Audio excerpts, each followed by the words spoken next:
घाति कर्मणां केवलज्ञानभास्करां कुर्वन्तु जगतां शान्ति वृषभात्याजिनेश्वरां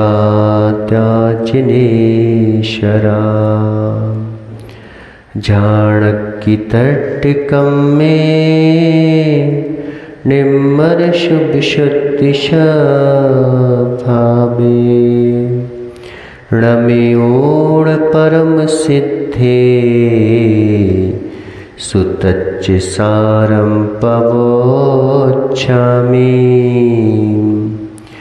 नमो अरिहन्ताणं नमो सेताणं नमो आयिरीयाणं नमो वज्रायाणं नमो लोये सब्बसावणं। पंच परमेष्टि भगवान की 1008 श्री आदिनाथ भगवान की, आचार्य भगवान देवसेन स्वामी की, आचार्य भगवान विराग सागर जी महाराज की, आचार्य भगवान गुरुवर विशुद्ध सागर जी महाराज की, 3 कमनों कोटि मुनिराजों की।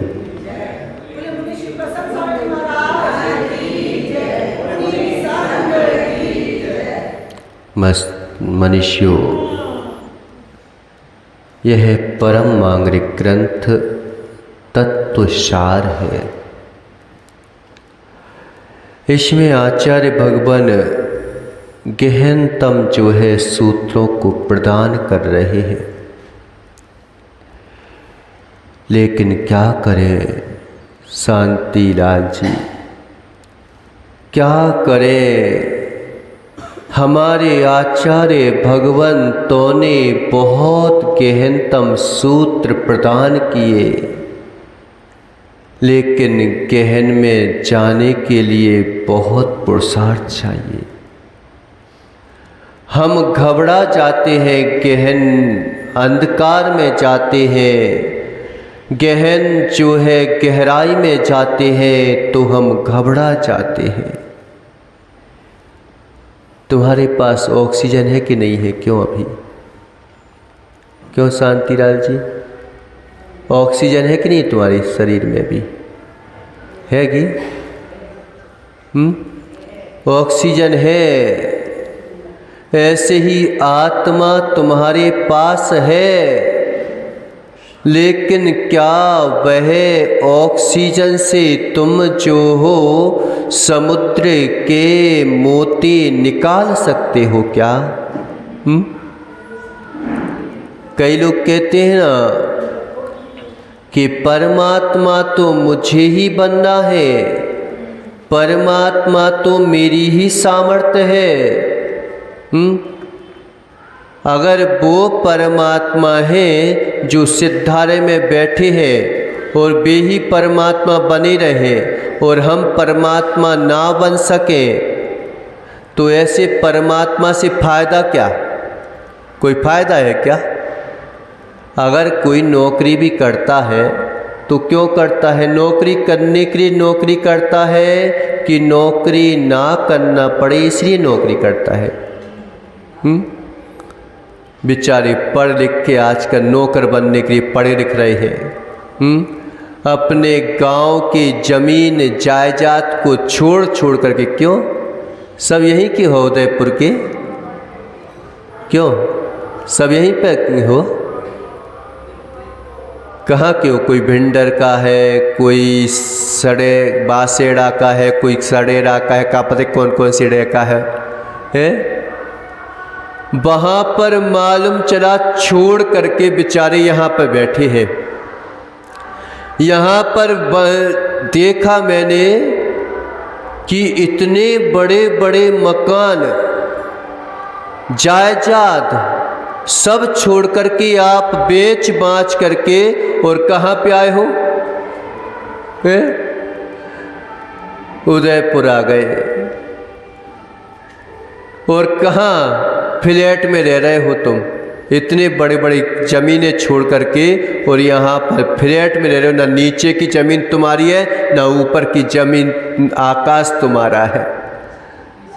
बीच में बेचारे लटक रहे हैं और क्या कहते हैं महाराज, अब प्रगतिशील हो गया है देश। ये प्रगति की है तुमने कि अपने बुजुर्गों की ज़मीनों को छोड़ करके, उनकी जायदाद को बेच करके, मालूम चला कि पूरा बेच करके इतना सब पाया।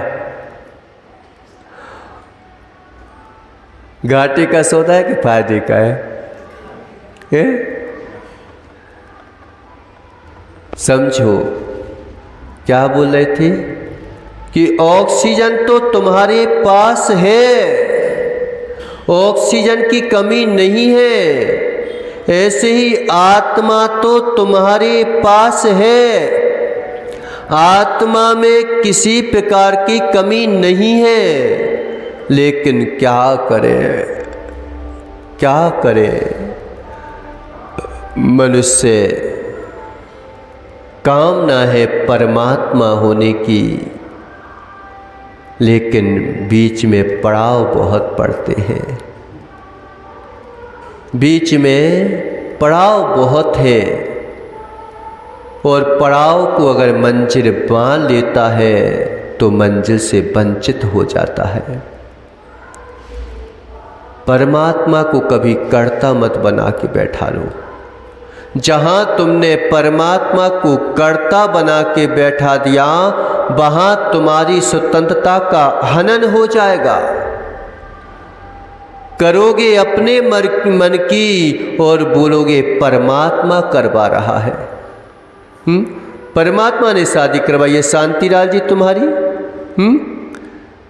परमात्मा ने शादी करवाई है, परमात्मा की कृपा से शादी हुई है तुम्हारी। कि माता पिता की कृपा से एक शादी हुई है तुम्हारी। परमात्मा तो ये कहता था कि भाई आजा तू मेरे साथ में, तेरे को परमात्मा बना देता हूँ, तेरी आत्मा को उत्कृष्ट स्थान पर पहुंचा देता हूँ। और तुम जो हो निकृष्ट स्थान पर जाने के लिए अपनी आत्मा को लेके गए। और उसमें भी क्या बोलते हो कि परमात्मा की कृपा से शादी हो गई। ठीक है, परमात्मा की कृपा से ऐसा हो सकता है कि भाई जब तुमने धान लगाया है, बीज डाले हैं धान के लिए, तो फिर उसमें भी जो है क्या घास फूस तो आ ही जाती है, आ जाती है।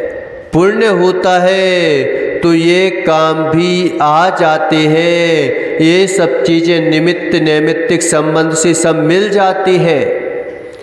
लेकिन आत्मा को जो है यहीं तक सीमित मत करो। अगर तुमने अपने आप को विकास की ओर नहीं लगाया तो विनाश तो निश्चित है, निश्चित है। अगर तुमने अपनी आत्मा को विकास की ओर नहीं लगाया तो विनाश तो निश्चित है। पानी को अगर तुमने ऊपर टिल्लू पंप के द्वारा नहीं पहुंचाया तो मिट्टी में मिलना तो निश्चित ही है। तुम कितनी भी कोशिश कर लो कि हम जो है कमरे को एक बार साफ कर दे, और साफ करने के बाद तुम जो हो पूरे कमरे को पैक करके चले जाओ, फिर भी 1 महीने बाद आना, तुम्हें धूल जमी मिलेगी। धूल के लिए पुरुषार्थ नहीं करना पड़ता, धूल तो मिल जाती है। पुरुषार्थ धूल साफ करने का करना पड़ता है। और हम क्या कर रहे हैं, बस धूल साफ करने का ही पुरुषार्थ नहीं कर रहे हैं, धूल चढ़ाने का पुरुषार्थ कर रहे हैं। एक बार तुम जो हो, भक्ति का समय नहीं मिल पाता व्यक्ति को। एक बार परमात्मा की वाणी को सुनने का समय नहीं मिल पाता व्यक्ति को, सच्चाई को जानने का समय नहीं मिल पा रहा है व्यक्ति को। इतना समय नहीं है कि हम जो है अपने बारे में सुन लें, इतना समय नहीं है। सुनने गुनने की तो बात दूसरी है, सुनने का समय नहीं है हमारे पास। कभी देखा तुम कितने ही असत्य की ओर भाग लो, सत्य को ढका जा सकता है, सत्य को पीटा जा सकता है, सत्य से भागा जा सकता है, लेकिन सत्य को मिटाया नहीं जा सकता। क्यों नहीं मिटाया जा सकता? क्योंकि सत्य अंदर पलता है और असत्य बाहर पलता है। कितना भी खिलता रहे असत्य, कितना भी जो है असत्य को तुम कितना ही खिलखिलाने के लिए कोशिश करते रहो, नकली फूलों को तुम खिल तो जाएंगे, वो खिले ही रह जाएंगे, बस खिले ही रह जाएंगे, लेकिन कभी खुशबू नहीं भर पाएगी उन पे। भर सकती है बेमुस्काते फूल कभी जो मुरझा जाते हैं, बेमुस्काते फूल कभी जो मुरझा जाते हैं, असलियत की पहचान यही है जो कि मुरझा जाते हैं। दुख उन्हीं के जीवन में आता है जो सुख पाने का सही पुरुषार्थ करता है। करुणा उन्हीं के अंतरंग में जमा होती है जो वास्तविकता में धर्म को समझते हैं। उनके अंतरंग में करुणा पैदा होती है, निष्ठुर लोगों के हृदय में करुणा पैदा नहीं होती, नहीं होती।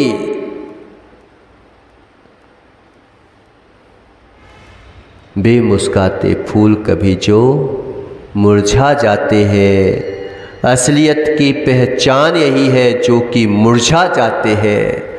नकली में है कहाँ वेदना जो कि मुरझा जाए, वे तो मात खिलते हैं और खिलखिलाते रह जाते हैं। नहीं देखा कभी नकली फूलों को? वो कभी नहीं मुरझाते। निष्ठुर लोग कभी नहीं मुरझाते। नकली मोबाइल में असली मोबाइल का अंतर है पता? बच्चों के मोबाइल में वो हमेशा जब भी बजाओ एक ही गाना बजाते रहते हैं, 2 गाना बजा देंगे बस, इसके अलावा दूसरा नहीं बजा पाते। ऐसे ही संसार में रह कर के बेचारे संसारी प्राणी संसार की ही ओर देखते हैं, उन्हें परमात्मा के सुख का अनुभव नहीं हो सकता। लेकिन क्या गहनतम जाने के लिए, परमात्मा को पाने के लिए जरूरी है कि गहन जाना पड़ेगा, अंतरंग में जाना पड़ेगा। अगर तुम्हें जो है समुद्र के मोती निकालना है तो समुद्र के अंदर जाना पड़ेगा। लेकिन अंदर जाने से पहले याद रखना, ऐसे कूद जाओगे ना तो लहरें तुम्हें बाहर फेंक देंगी, लहरें तुम्हें बाहर फेंक देंगी, तुम्हारा अस्तित्व नष्ट कर देंगी, तुमको मिटा डालेंगी। फिर क्या करना पड़ेगा? क्यों? ऑक्सीजन तो तुम्हारे पास है, आत्मा में शक्ति तो है परमात्मा होने की, लेकिन सबसे पहले जो है ऑक्सीजन को लगाना पड़ेगा। देखा नहीं तुमने कभी? देखा नहीं कभी तुमने? क्यों प्रकाश भैया? जब समुद्र में कूदता है व्यक्ति तो ऑक्सीजन तुम्हारे पास है, लेकिन ऑक्सीजन को ही लगाना पड़ता है। ऐसे ही परमात्मा की भक्ति का ऑक्सीजन तुम्हें लगाना पड़ेगा, उसका कर तो चुकाना ही पड़ेगा। चुका दो। आज अगर पंचम काल में कर चुका दिया तो कभी चौथे काल में भी आओगे तो फिर मोक्ष मार्ग में लगने के काबिल हो जाओगे, नहीं तो अनादिकाल से भटकते हो। अब कब तक भटकना है? कब तक भटकना है? हम भटकने के इतने आदी हो गए, इतने आदी हो गए, इतने आदी हो गए कि अब हमें सही मार्ग दिखने पर भी हम भटक जाते हैं। इतने आदी हो गए हैं हम। अब हमें सही समझ में भी आता है, लेकिन अपनी सही समझ नहीं बना पाते, नहीं बना पाते सही समझ। इतने आदी हो गए हैं। हमें पता है कि ये रास्ता सही जा रहा है, लेकिन हमारी आदत क्या है? पूछने की। और पूछते भी किससे है? किससे पूछते हैं? जो स्वयं भटक रहा हो उससे पूछते हैं रास्ता। हमें पता है कि प्रकाश भैया कि आपको पता है केशव नगर का मंदिर कहाँ है, लेकिन मालूम चला कि आप कई वर्षों बाद केशव नगर में जाते हैं, फिर पूछते हैं शांतिलाल जी से कि भैया एक बात बताओ कि केशव नगर का मंदिर कहाँ है? यहाँ पर पहले केशव नगर का मंदिर था, अंदर जो है केशव नगर का मंदिर था। तो कहते यहाँ पे कोई केशव नगर का मंदिर नहीं है, यहाँ पे कोई केशव नगर ही नहीं है। हम दूसरे से पूछते हैं कि बता दो केशव नगर का मंदिर था, तो वो भी कह देता है केशव नगर का कोई मंदिर नहीं है, केशव नगर ही नहीं है यहाँ पर। लेकिन हम जाने का प्रयास नहीं करते। हमारी मन बोलता है कि यही था, हो सकता है कि परिवर्तन हो गया हो, मोहल्ले का नाम चेंज कर दिया हो, लोग सही बोल रहे थे कि गलत बोल रहे थे। लेकिन मालूम चला कि हमने जाने का पुरुषार्थ ही नहीं करा कि एक बार देख के तो आए कि केशव नगर का मंदिर है भी कि नहीं है। अगर हमें 100 लोग मिल जाते हैं कि वहाँ पर कोई मंदिर नहीं है, वहाँ पर कोई मंदिर नहीं है, वहाँ पर कोई मंदिर नहीं है, तो हम जो है जाके देखते नहीं है कि वहाँ पर मंदिर है भी कि नहीं है। देखते हो? नहीं करोगे क्या? इतने लोग हैं, झूठ बोल रहे होंगे क्या? इतने लोग हैं क्या झूठ बोलेंगे क्या? ये लोग क्या हमको भटकाएंगे क्या? एक जन झूठ बोलेगा, 2 जन झूठ बोलेंगे, लेकिन इतने लोग बोल रहे हैं। हम जो है जाने का पुरुषार्थ नहीं करते उस जगह। ऐसे ही हमारी इंद्रियां बोलती है, समझो, इंद्रियां बोलती है, हमारा मोह बोलता है। आत्मा भी सत्य को जानने के लिए जिज्ञासु रहती है, लेकिन कर्मों की आवाज को इतना बढ़ा लिया, इतना बढ़ा लिया, इतना बढ़ा लिया कि उसकी आवाज अब मंद पड़ गई है। हम यही सोचते हैं कि यहाँ पर कोई परमात्मा नाम की शक्ति ना होगी, आत्मा में कोई परमात्मा होने का पुरुषार्थ नहीं है। इसी बात को हम मान लेते हैं, पुरुषार्थ करते ही नहीं है कि एक बार पुरुषार्थ करके तो देखें।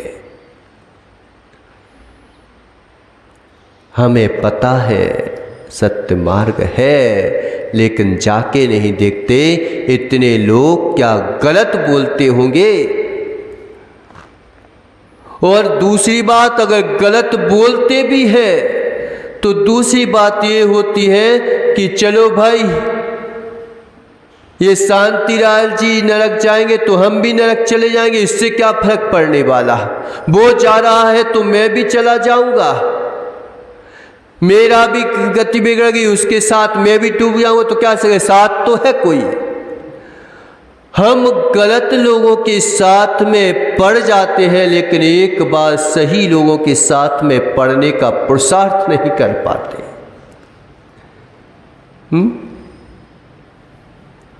नहीं होता ऐसा।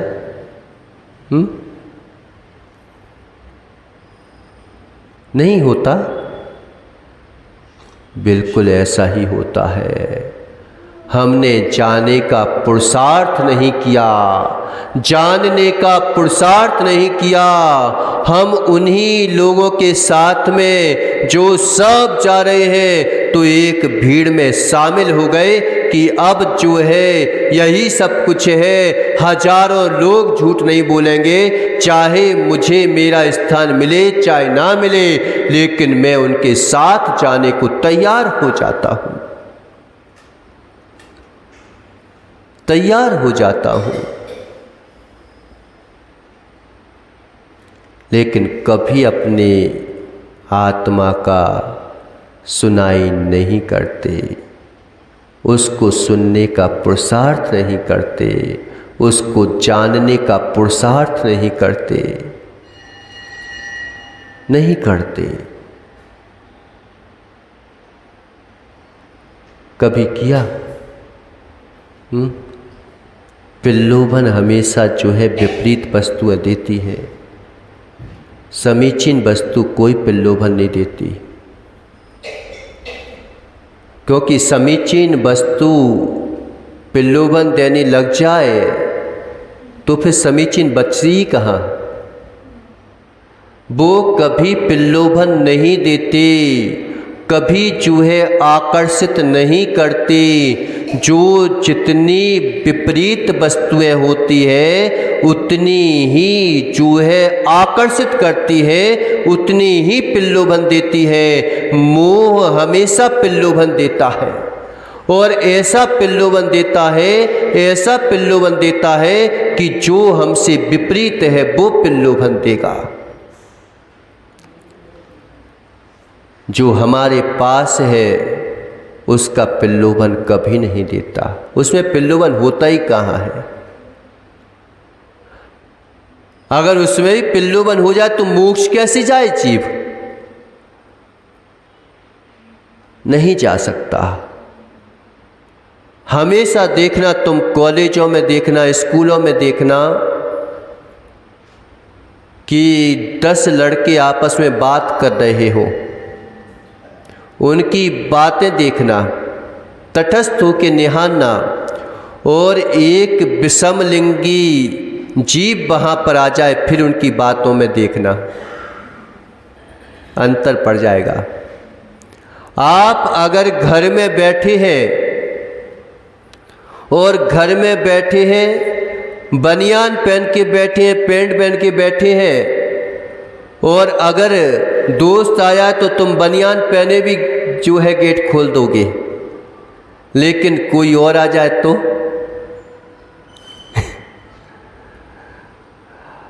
कभी आपको किसी ने जो है रोटी छुड़वाई क्या? क्यों? किसी महाराज ने आपसे बोला हो कि तुम रोटी छोड़ दो, दाल छोड़ दो, सब्जी छोड़ दो, छुड़वाई क्या? नियम ले लो कि तुम रोटी नहीं खाओगे। क्या छुड़वाते हैं? अरे भाई शराब नहीं पीना, दारू नहीं पीना, बीड़ी सिगरेट मत पियो, कम से कम ये तो कर दो।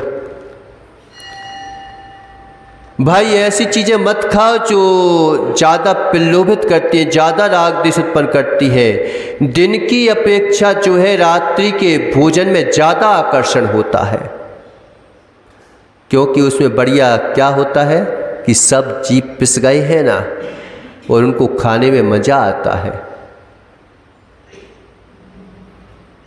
रात्रि भोजन छोड़ने में आदमी दिन में खा ले, लेकिन एक संप्रदाय तो ऐसा जो रात्रि भोजन करने में व्रत मानता है।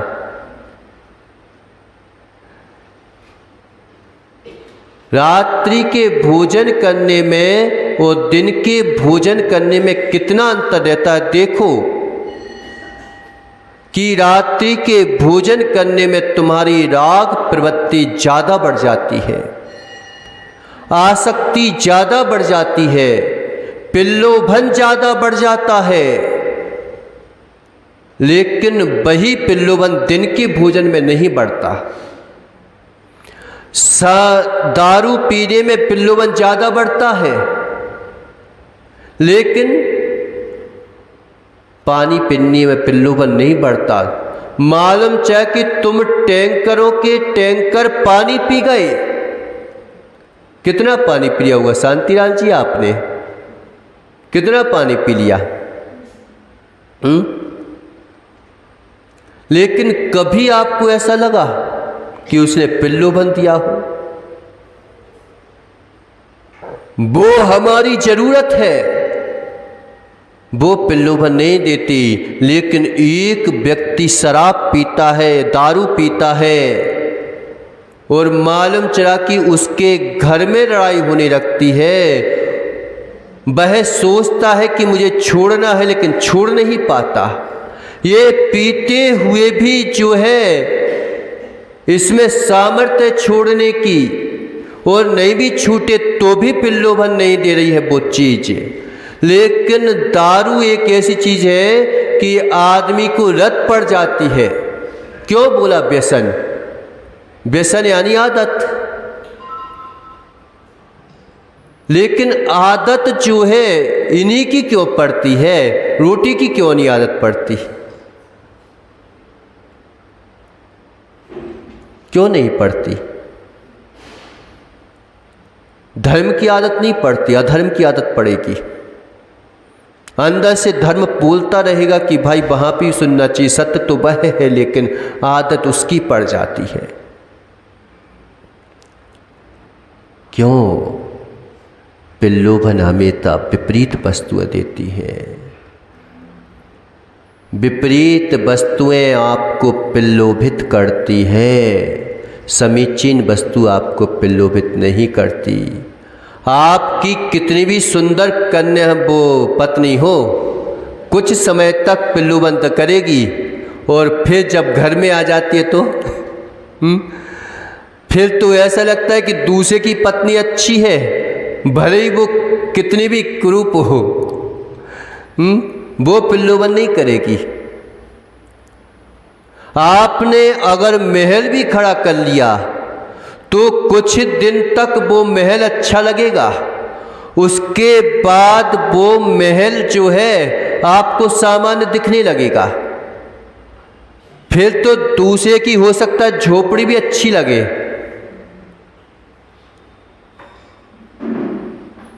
हमारे पास जो हो जाता है वो पिल्लोभन नहीं देता, जो हमारे पास नहीं होता है वो पिल्लोभन देता है।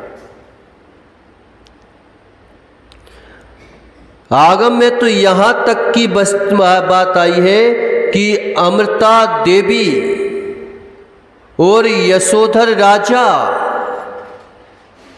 बताओ कहां जो है राजा और कहां महादेवी। और मालूम चला कि वह महादेवी अमृता देवी एक जो है कुबड़े के साथ जो है मोहित हो रही है।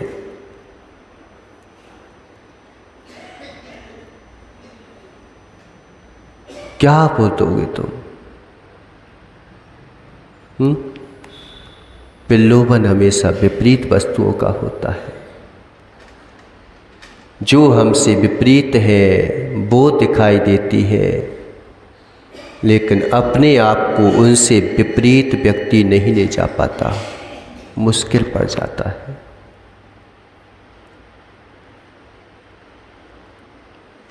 इसलिए सबसे पहले